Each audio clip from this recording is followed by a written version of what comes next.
Welcome guys, in this video series we are going to discuss about this recently concluded Neet-Ss exam some question. Alright, so let's see the first question.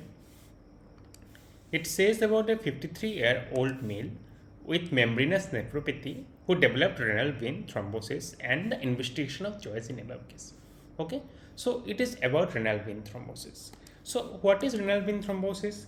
Renal vein thrombosis or renal vein thrombosis or the condition in which the vessel that is draining the main kidneys are getting thrombosed. How do they present? They present with flank pain,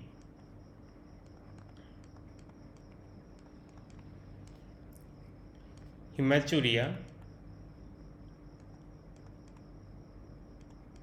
alright, flank pain, hematuria as well as renal angle tenderness. Along with, there will be rapidly decline in kidney function in terms of rise in serum creatinine level or serum urea level and decrease in urine output as well as gross proteinuria.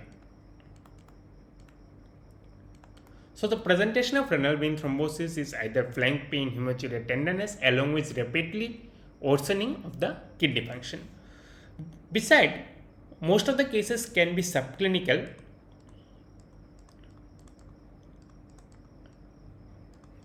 and may at all present without the signs of kidney damage. It can present like sometimes patient present with hemoptysis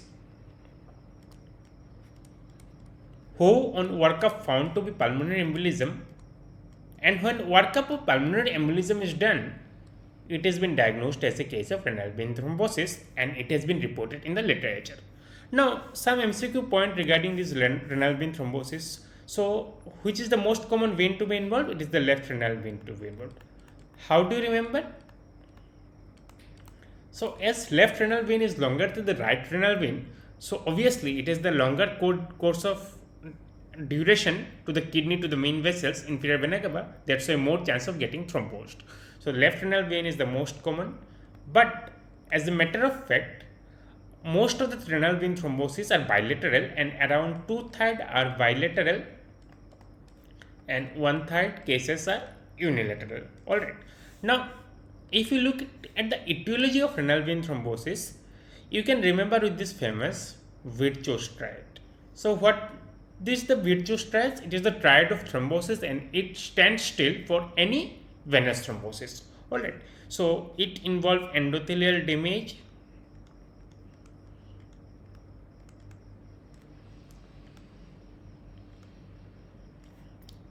stasis, venous stasis, as well as condition with hypercoagulability. Alright, so when is endothelial damage seen? Endothelial damage can be seen in inherited condition like homocystinuria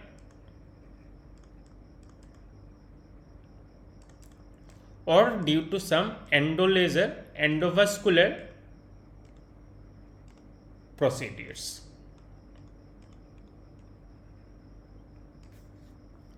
Stasis is the most common mechanism of venous thrombosis and most common cause of stasis is when there is less blood supply. When will be there less blood supply? As in case of dehydration. So, dehydration is the most common cause behind renal vein thrombosis as it causes stasis, and stasis is the most common mechanism. Second point is stasis can occur if there is renal vein kinking. Renal vein kinking. When does the kinking occur? Kinking occurs suppose something is an extrarenal structure is compressing the renal vein, there can be kinking. For example, any abdominal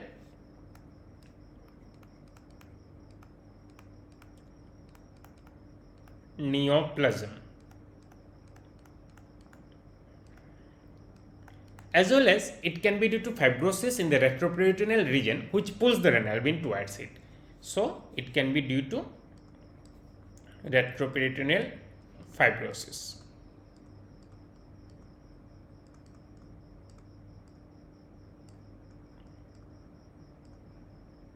Now coming to hypercoagulability, it can be primary as well as secondary conditions. Like for example, secondary conditions like nephrotic syndrome as in case of membranous nephropathy, or it can be due to APLA. It can be primary due to the protein C as deficiency or factor V Leiden mutation.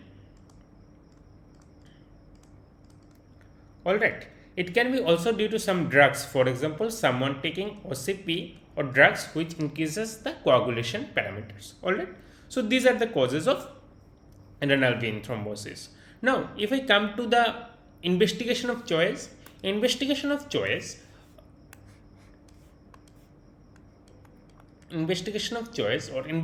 to perform, two things you should remember, one which is the screening test and one which is the confirmatory test.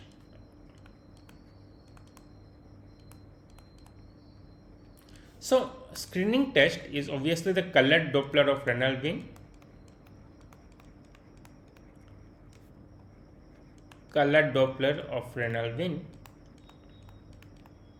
and confirmatory is no doubt CT angiography. Even Harrison mentions, if we check here, Harrison mentions that CT angiography is 100% sensitive. Alright, so okay, so CT angiography, it is around 100% sensitive. Now if you remember the issues with renal vein thrombosis, one of the important issue was increase in serum creatinine along with serum urea increase, that is rapid decline in kidney function.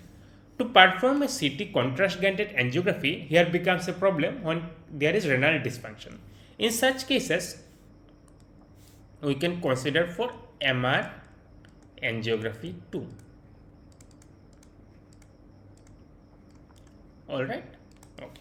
Now treatment is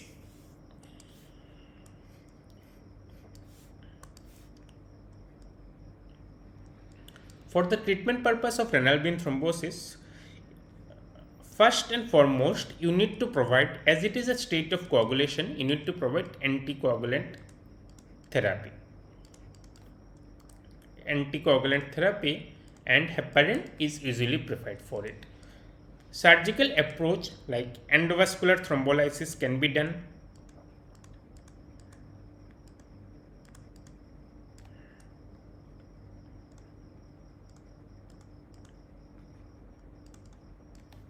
As well as in severe cases, salvage operation, that is nephrectomy, is taken. For prevention to thrombus migration to any other places, IVC filter can be applied.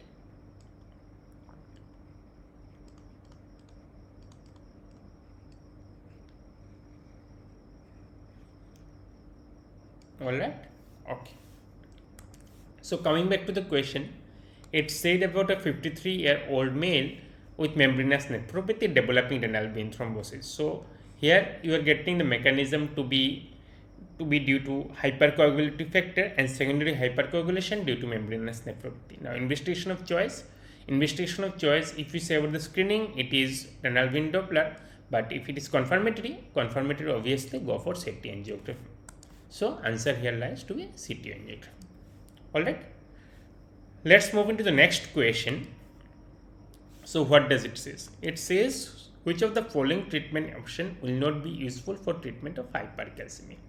So this question is about the treatment of hypercalcemia. Now 2 questions has been asked in this year's exam regarding hypercalcemia. So this is a very important topic, hypercalcemia. Now first and foremost, remember, if it is mild or asymptomatic cases,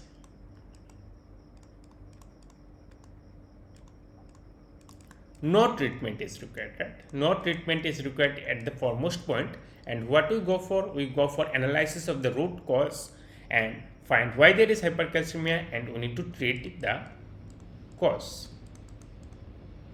All right.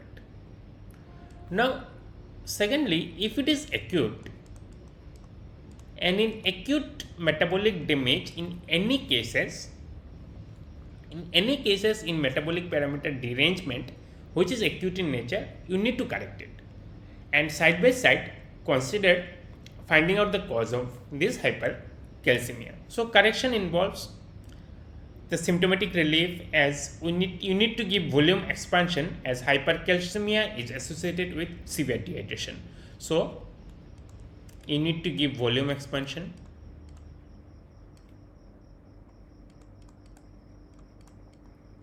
How is volume expansion given? Volume expansion is given around 5 liter of normal saline for 24 hours. So around 5 liter, around 24 hour normal saline requirement is there. Then secondly, to enhance the loss of calcium from the body, so loop diuretics can be used, like furosemide. Injectable furosemide is generally preferred, which causes loss of both calcium and sodium. All right. Okay. Now, so first point was volume expansion. Second point is loop diuretic. Thirdly, if you are considering this hypercalcemia is due to increased bone resorption, as in case of increased PTH production, parathyroid hormone production, or is in case of malignancy, what you need to give is IV calcitonin, injectable calcitonin, around 4 to 8 international unit per kg subcutaneously for QID dosages. All right, for QID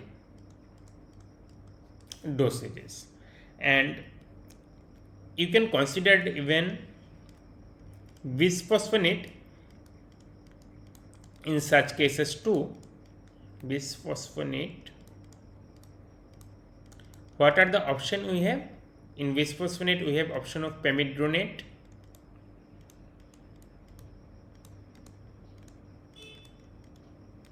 or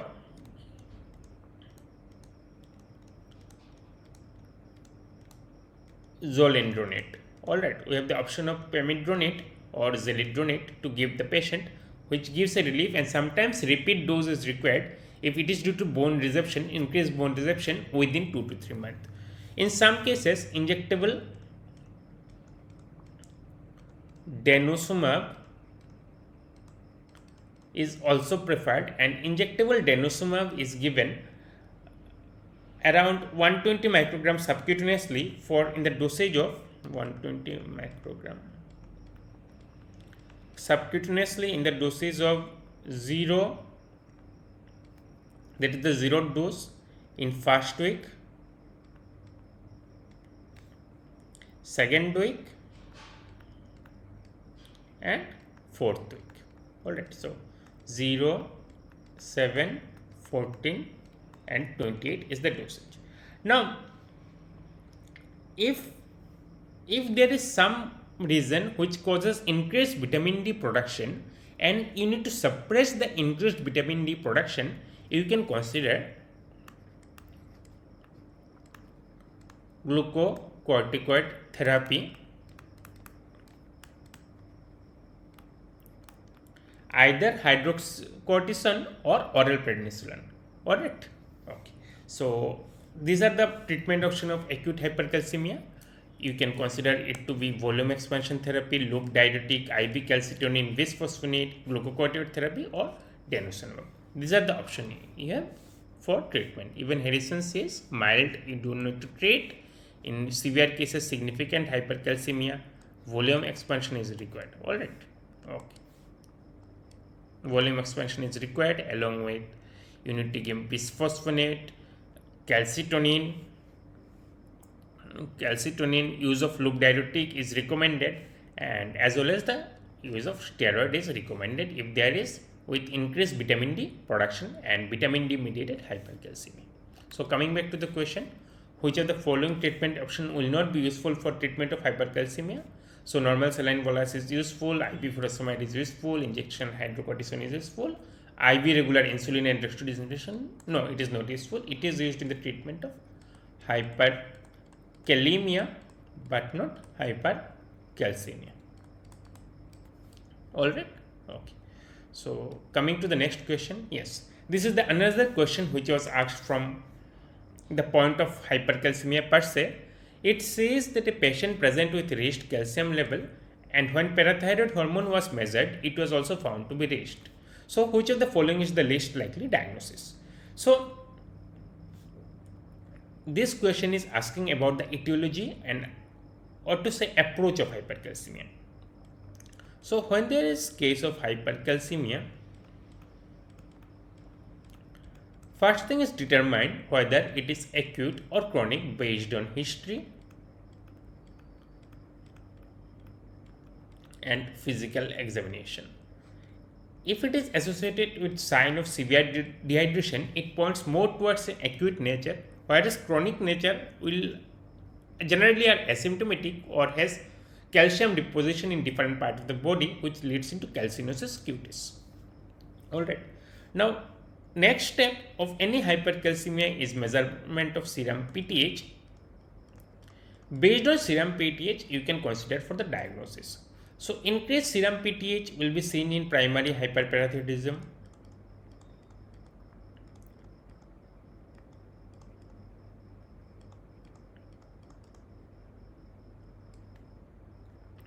so increase is seen in primary hyperparathyroidism, parathyroid edema, as in case of multiple endocrine neoplasia syndrome, Mann syndrome, as well as in familial hypocalciuric hypercalcemia it is seen. So increase is seen in mostly in three cases: primary hyperparathyroidism, Mann syndromes, or FHH. Now decrease in PTH signifies that increase in calcium is due to different source other than PTH. So what can be the other source? Other source can be due to malignancy. It can be due to granulomatous condition.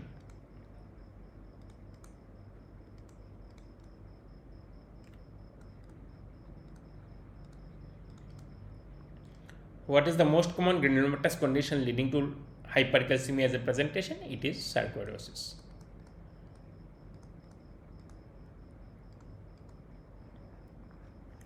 Then this can be due to milk alkali syndrome.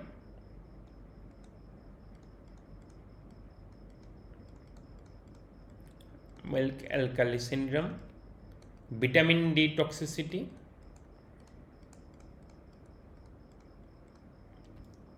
as well as due to drugs like lithium or thiazide.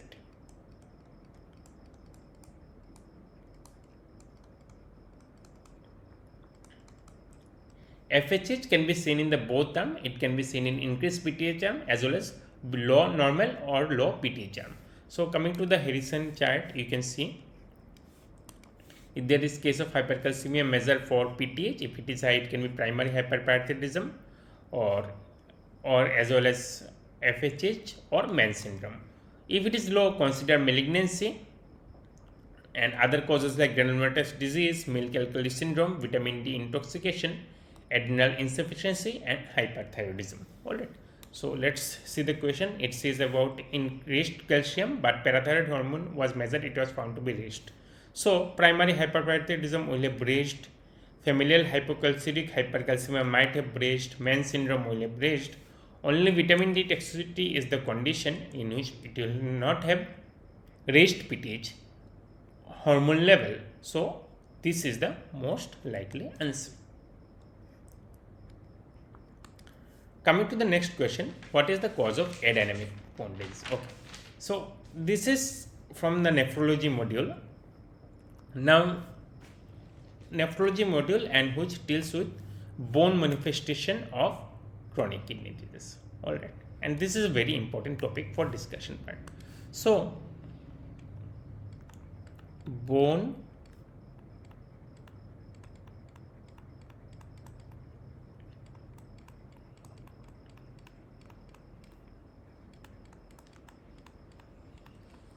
manifestation of chronic kidney disease, it can be divided into three parts mainly: high bone turnover,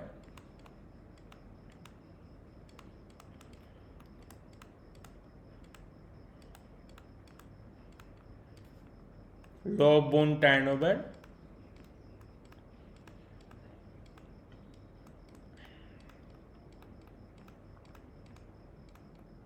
as well as condition in which, due to the chronic kidney disease, now production of vitamin D in kidney is impaired. So decrease in vitamin D, which leads to osteomalacia. Alright. So high bone turnover is the state due to increase in PTH level. Alright, it is due to the increase in PTH level, and which leads to condition known as osteotis fibrosa cystica. Now, what is the mechanism behind it? In chronic kidney disease, due to rapidly decline in the GFR level, and around when it is less than 60 ml per minute, this is a stage in which phosphorus excretion decreases. Decrease in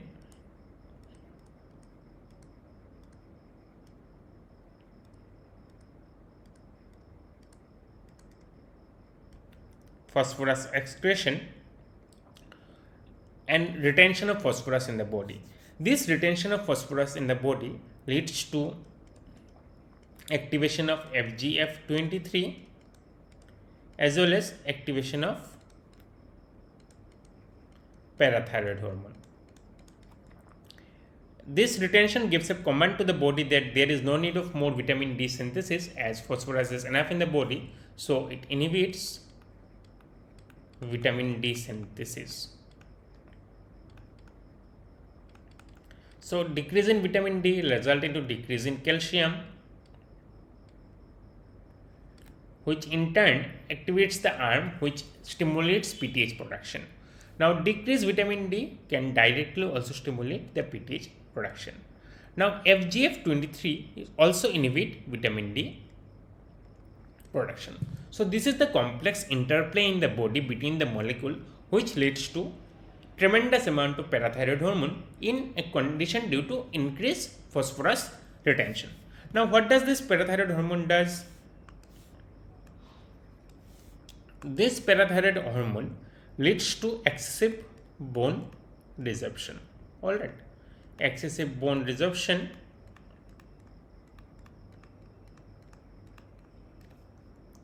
and what will it do? It will lead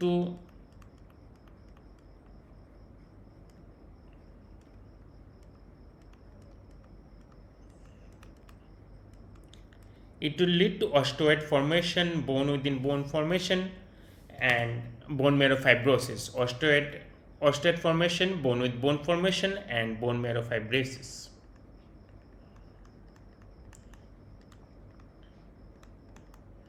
Fibrosis as well as leads to formation of bony cysts. Bony cyst, and in the bony cyst sometimes there is presence of hemorrhagic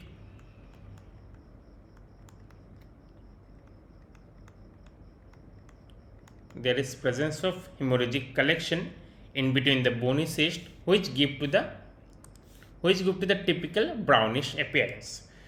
This is known as osteotis fibrosa cystica, which is seen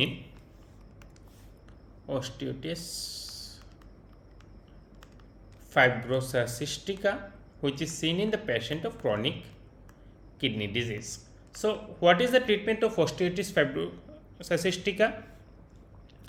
If you understand the key mechanism how it is happening, you can obviously prevent it.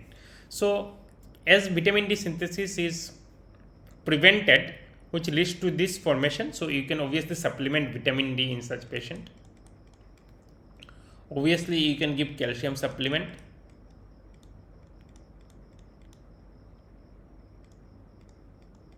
Vitamin D supplement, calcium supplement. Due to decrease in phosphorus excretion, there is phosphorus retention. Obviously you can go for phosphorus binder.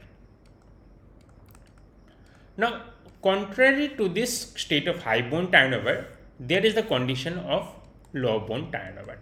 Now, osteomalacia, this is very simple topic. Just remember, this is due to the vitamin D decreased level. Now, what is the concept of low bone turnover? Or it is seen in normal or decrease in PTH hormone production. Now, what happens is there is internal milieu and which maintains the healthy skeletal homeostasis mechanism. And this healthy skeletal homeostasis, if there is any microfracture in the body, this healthy skeletal homeostasis mechanism corrects it upon its own.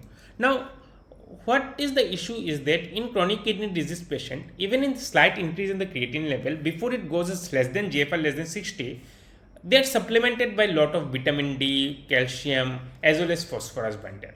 What does it do? This excessive vitamin D supplementation or excessive calcium supplementation leads to decrease in PTH. Due to the decrease in PTH, bone resorption is hampered.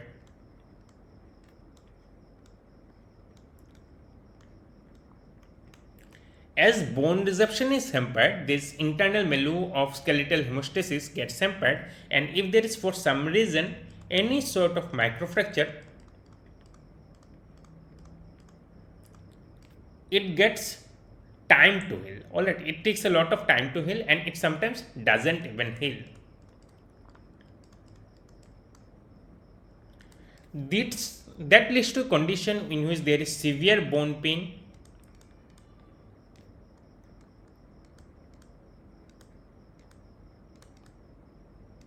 as well as calcium deposition in soft tissues, which is known as calcinosis cutis. Calcinosis cutis, and overall condition is known as adynamic bone disease. This is what Harrison mentioned about the adynamic bone disease. Alright, okay. So, coming to the question, what is the cause of adynamic bone disease? Hyperphosphatemia? No, absolutely not. It is the cause behind osteoarthritis fibrosa cystica.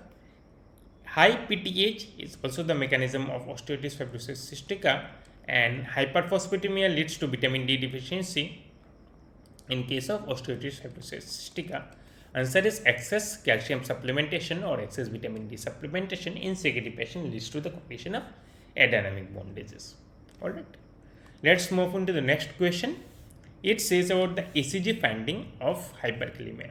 Now, this is perhaps the most easiest question of this paper, and this is something of the NEET PG standard rather than of a Neet-Ss standard. So, if you check the ECG finding along with the potassium changes, you can remember, like, if it is potassium is within the normal range, ECG also remains normal, and with some change in potassium, as in case of 6 to 7, first change that appeared is tall, tented T wave. Secondly, there is flattening of P, flat P, more tall T wave, prolonged PR,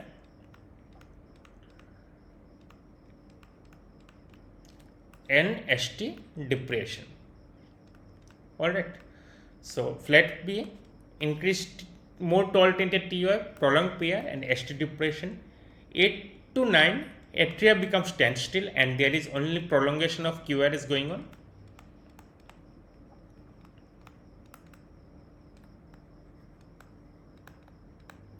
Whereas, and T becomes more tall, and more than 9, there is sine wave pattern. Now, remember, these values are not absolute. It can be seen relatively to any values of this hyperkalemia. Alright. So, what is the treatment? If ECG changes are seen, you need to stabilize the myocardium. In such cases, treatment involves injectable calcium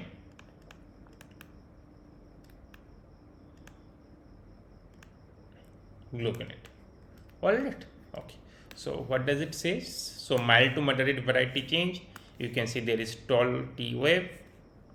With moderate to severe P is getting absent, and along with prolongation of the PR interval as well as more tall tenting TF.